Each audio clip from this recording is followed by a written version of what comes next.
읽었을 때에 그때로부터 지금까지 제 마음속에 소망과 기도 제목이 있습니다. 정말로 엘리사와 같은 능력으로 영안이 열려서 만약 내가 이런 것들을 볼 수만 있다면 얼마나 좋을까. 그런데 솔직히 아직도 보지 못합니다. 왜 하나님은 이렇게 기도를 들어주지 않으실까요? 여러분은 이 구절을 읽으면서 그런 소망이 생기지 않습니까? 하나님, 내 눈을 열어 보게 하옵소서. 최소한 제가 엘리사만큼은 못 되더라도 여러분 엘리사의 사환만큼이라도 되면 좋겠다, 이런 은혜를 한번 구해 봅니다. 여러분, 보아야 할 것을 보지 못하면 불안하게 됩니다. 여러분이 아람 왕이라고 한번 생각해 보십시오. 내가 세우는 모든 계획들이 다 수포로 돌아갈 때, 내가 행하고자 하는 일들마다 다 누군가가 먼저 해버릴 때, 내가 이것이 대책이라고 세우는 일들마다 전부 다 무용지물이 되고 말 때, 여러분 그 인생이 얼마나 허탈하고 두렵겠습니까? 나는 정말로 모든 상황에 대한 판단이 흐려져서 쓸모없는 지도자가 아닌가. 여러분, 이 아람 왕의 리더십이 아람 나라 안에서 어떤 평가를 받았을까요? 자기가 계획하는 일들이 성취되어지지 아니하면 지도자이든 아니면 일개 개인이든 그 삶은 불안해질 수밖에 없습니다. 여러분의 계획이 이루어짐을 통하여 여러분의 삶에 안정이 주어지기를 주의 이름으로 축복합니다. 여러분, 사람이 자기 뜻대로 되어지지 않는다는 건 누구나 인정하지만 이 말은 뜻대로 되는 일도 있고 안 되는 일도 있다, 이런 의미로 우리가 받아들이지 내가 계획하는 일들마다 안 된다, 이거는 아닐 겁니다. 그런데 지금 아람 왕은 계획하는 일들마다 안 되고 있습니다. 그의 마음속에 성경이 기록하는 그대로 11절에 아람 왕의 마음이 불안합니다. 심지어 자기와 함께 일하고 있는 자기의 동역자들을 의심합니다. 누가 이스라엘 왕과 내통하고 있느냐? 여러분, 사람은 자기의 계획, 자기의 일에서 만족감과 성취를 얻지 못하면 애꿎게 주변의 사람에게 화풀이, 분풀이, 의심 또는 비난, 책임을 돌리는 경우가 참 많습니다. 옛 어른들 말씀이 인심은 곳간에서 난다 라는 말이 있습니다. 내가 먹고 살고 내가 여유로울 때 남에게 베풀 수 있다라는 이야기 아니겠습니까? 여러분, 물론 의도적으로 윤리적으로 이야기하자면 먹고 살기 힘들어도 남을 도와야 합니다. 그거 누가 모릅니까? 그런데 정작 내 코가 석자고 내 목구멍이 포도청이면 남을 돕기가 참 힘듭니다. 저는 그런 면에서 우리의 마음속에 불안이 아니라 평강이, 그리고 넉넉함이 있기를 소망합니다. 그러지 않아도 그렇게 해야 된다, 맞는 말이긴 하지만 과연 그렇게 사는 사람이 얼마나 되겠습니까? 우리를 일반적인 범인으로, 죄를 범한 범인이 아닙니다, 평범한 사람으로 일단 간주할 때, 우리 역시 일반적인 죄성을 가지고 사는 사람이라는 것을 인정할 때 결국 우리의 마음의 평안, 우리의 삶의 안정이 누군가를 돌볼 수 있는 여유까지도 가져올 수 있다는 점에서 여러분, 우리가 불안을 넘어서는 자가 될 수 있기를 원합니다. 여러분의 계획하는 일들이 주의 도우심 가운데 선히 이루어지기를 원합니다. 알지 못해 두려워하는 자, 자기 계획이 어그러져서 불안해하는 자가 아람의 왕이었다면 자기가 직면한 현실 앞에서 그 문제를 극복할 힘이 자기에게 없다라는 사실을 깨달아 불안해하는 사람이 한 사람 더 있습니다. 바로 엘리사의 사환입니다. 15절을 보면 하나님의 사람의 사환이 일찍이 일어나서 나가보니 군사와 말과 병거가 성읍을 에워쌌습니다.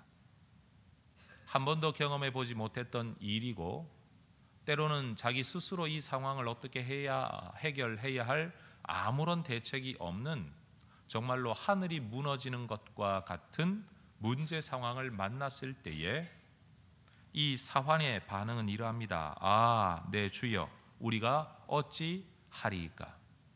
어떻게 하면 좋으냐? 어떻게 하면 좋으냐? 여러분, 사람들은 평범한 일을 만났을 때는 이성적인 대응을 할 수 있는데 자기가 생각하는 이상의 큰 문제를 만나면 갑자기 공황 상태가 되죠.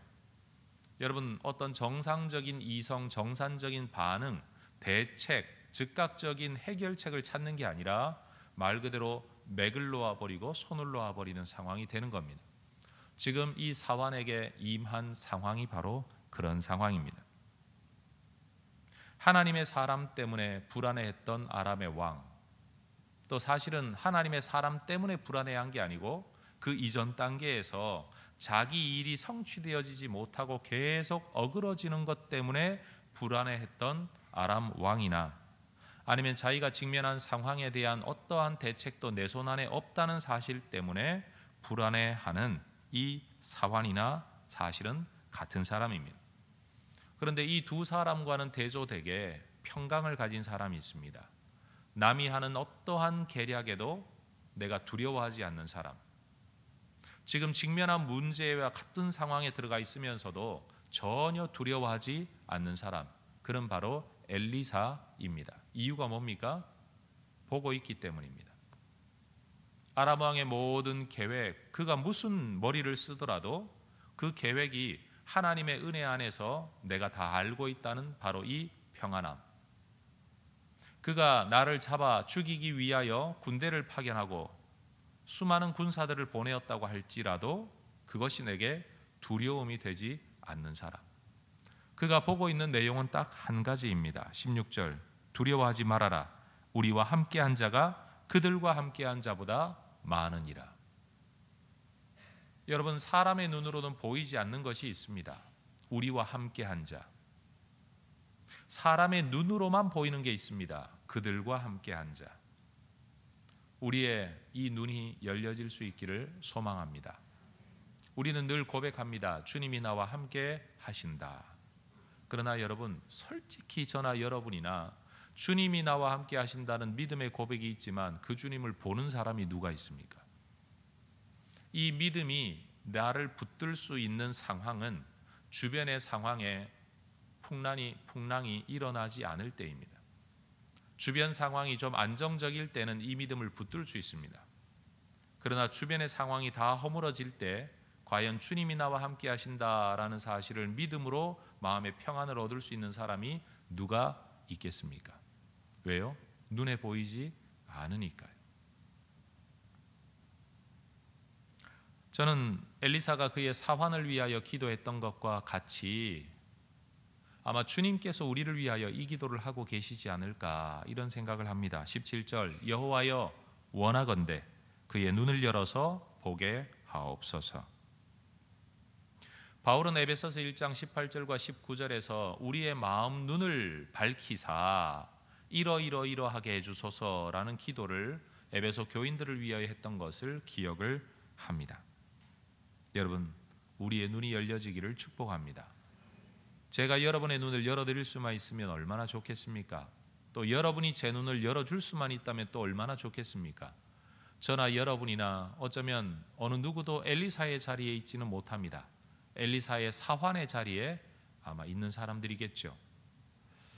여러분, 만약 제가 해성교회라는 이 교회에서 그저 담임 목사 된 사실 자체에 만족을 하고 그저 이만한 교회의 목사 되었으니 이 얼마나 하나님 앞에 감사한가, 그러면서 어떤 일의 성취나 계획이나 미래 상황에 대한 염려 전혀 없이 그저 감사함으로 살아간다면 아마 저는 좀 평안할 수 있을 것 같은데, 여러분, 제 인생에 있어서 문제는 내가 살아야 할 이 세상이 결단코 그렇게 평안한 세상이 아니라는 것과 끊임없는 기독교세의 감소와 안티 기독교인들의 득세와 모든 목회자들의 뒤를 캐는 사람들, 이건 사진을 찍는 파파레치 이상으로 그런 문제들을 끄집어내어 교회를 넘어뜨리려는 조직적이고 집단적인 세력들, 여러분, 이런 세상 속에서 우리는 과연 어떤 삶을 살아야 되는가라는 걸 자꾸 생각하다가 보면 저도 모르게 내 주여 어찌하리이까, 이런 기도를 할 수밖에 없습니다. 지금도 여러분은 아마 인생을 살아가면서 내가 이만큼 사는 게 얼마나 감사한가, 이 생각을 하실 겁니다. 그러나 솔직히 오늘 이 자리에 나와 여러분이 기도하는 이유가 뭡니까? 그저 감사하다는 생각만 하면 이 자리에 전부 나오지 않았을 겁니다. 한쪽으로는 감사한데 한쪽으로는 풀어야 될 숙제가 있고 직면한 문제가 있고 앞으로 내가 예상되어지는 내 인생에 찾아올 고비들이 있다는 것을 알기 때문에 우리가 기도하는 것 아니겠습니까? 그래서 제가 지금 말씀드리고 있는 건 어떤 인간이라도 이 땅에 엘리사 같은 능력을 가진 사람이 도대체 얼마나 되겠나. 우리 대부분이 엘리사의 사왕 같은 입장에서 살아가고 있는데 지금 우리에게 필요한 것이 무엇이냐? 하나님의 은혜로 우리의 눈이 열려지는 거라는 거죠. 다시 말해 저나 여러분이나 하나님의 은혜로 눈이 열려지는 은혜가 필요하니 우리가 엎드려 기도하는 것 외에 무슨 방법이 있겠냐는 겁니다. 여러분, 하나님께서는 엘리사의 기도를 들으시고 사환의 눈을 엽니다. 그랬더니만 이 사환이 바라볼 때 여호와께서 그 청년의 눈을 여심해 그가 보니 불말과 불병거가 산에 가득하여 엘리사를 둘렀더라. 하나님의 함께하심과 지키심이 보여졌습니다. 이후로 이 사환은 두려워하지를 않습니다. 그리고 엘리사는 또 기도합니다. 하나님, 이제는 저 아람 군대의 눈을 어둡게 하옵소서. 엘리사를 붙잡으러 온 사람들의 판단력이 흐려졌습니다. 시력을 잃었다는 뜻이 아닙니다. 엘리사를 보고 있는데도 엘리사인 줄 모릅니다. 엘리사가 말합니다. 당신들이 찾는 사람에게로 내가 인도할 테니 나를 따라오시오. 여러분, 성을 둘러쌀 만한 엄청난 군대가 모두가 판단력을 잃어버리고 엘리사의 말대로 따라갑니다. 엘리사는 어디로 갑니까? 귀퉁이의 조그마한 동네에서 살아가다가 이들을 이끌고 요즘 말로 하면 서울의 광화문 광장 앞으로 데리고 갑니다. 여러분, 그쪽으로 끌고 가는데도 어느 누구 하나 의심하지 않습니다. 염려하지 않습니다. 이 사람이 누군가 생각하지도 않습니다. 그리고 엘리사가 다시 기도합니다. 하나님, 이제 저들의 눈을 열어 보게 하옵소서. 그때 갑자기 그들의 판단력이 돌아옵니다. 가만 붙들러 보니까 서울 광장 한복판에 자기들이 들어와 있습니다. 그때 이스라엘의 왕이 말합니다. 엘리사 선지자여, 우리가 칼을 들어 저들을 다 진멸시켜 버릴까요? 엘리사의 말, 전쟁에서 사로잡은 포로도 그렇게 죽이지 않습니다. 지금 칼 하나 휘두르지 않고 여기 온 사람들을 어떻게 죽일 수 있습니까? 오히려 극진하게 대접해서 돌려보내십시오. 여러분, 그렇게 적의 땅 한가운데에서 먹고 마시고 돌아간 이 군대가 여러분, 자기 나라에 돌아가서 뭐라고 말했을까요? 우리의 판단력이 흐려져서 이랬었습니다, 저랬었습니다. 그렇게 말을 했을까요? 아닐 겁니다. 아마 엘리사 그리고 이스라엘이라는 나라가 얼마나 무서운 존재인지. 그래서 성경 마지막 이야기는 그들이 다시는 엘리사가 살아있는 동안에 이 땅을 넘보지 못했다. 이게 결론입니다. 여러분, 우리가 이 땅을 살아가는 그리스도인으로서 우리가 가져야 할 권위, 권세가 무엇이겠습니까? 대통령을 배출하고 국회의원이 몇 명씩 다니는 교회가 되면 과연 세상이 우리를 그렇게 우러러 볼까요? 물론 없는 교회보다는 있는 교회를 관공서에서는 두려워하더라고요. 그러나 여러분, 우리가 꿈꾸는 영적 권위는 그런 데 있지 않습니다. 해성교회 성도들이 기도할 때 무슨 일이 일어날 것에 대한 두려움을 가질 수 있는 교회가 된다면 그게 진짜 하나님의 살아계심을 드러내는 교회가 되는 것 아니겠습니까? 그러니 여러분, 우리 모두가 눈 감은 자이기는 하지만 하나님, 눈 뜨는 자가 되게 해주십시오. 하나님이 세상에 대한 판단력을 가지는 자가 되게 해 주십시오. 아람 왕처럼 계획하는 것마다 실패로 돌아가는 인생 되지 않고 하나님의 인도하심 때문에 아무것도 가지고 있지 않은, 군사 하나 가지고 있지 아니하는 사람들이지만 하나님이 그들의 편을 들어주신다는 이유 때문에 어떤 군사력도 어떤 경제력도 어떤 백을 가지고서도 함부로 할 수 없는 사람들이라는, 바로 이 인정을 받게 되는 것이야말로 진짜 하나님의 은혜로 살아가는 사람들이 아니겠습니까? 그런데 저는 아직도 참 소박합니다. 제가 볼 때 소년의 감성을 갖고 살아가는 것 같아요. 왜냐하면, 왜 웃지를 않으실까요? 저는 아직도 실질적으로 이 본문의 이야기가 제게 이루어지기를 소망하며 살아가고 있습니다. 근데 아직 이루어지진 않았어요. 근데 이루어지면 참 좋겠어요. 왜냐하면 성도 여러분들이 인생의 문제에 직면해서 목사님 어쩌면 좋을까요? 라고 찾아올 때마다 저도 장로님 진짜 어쩌면 좋을까요? 라고 말할 수밖에 없는 제 인생이 때로는 참 답답할 때가 있습니다. 엘리사처럼 하나님 우리 장로님의 눈을 열어 우리 집사님의 눈을 열어 보게 하옵소서. 이 기도를 해줄 수 있는 목사가 되면 얼마나 좋을까. 웜에 좋은 거.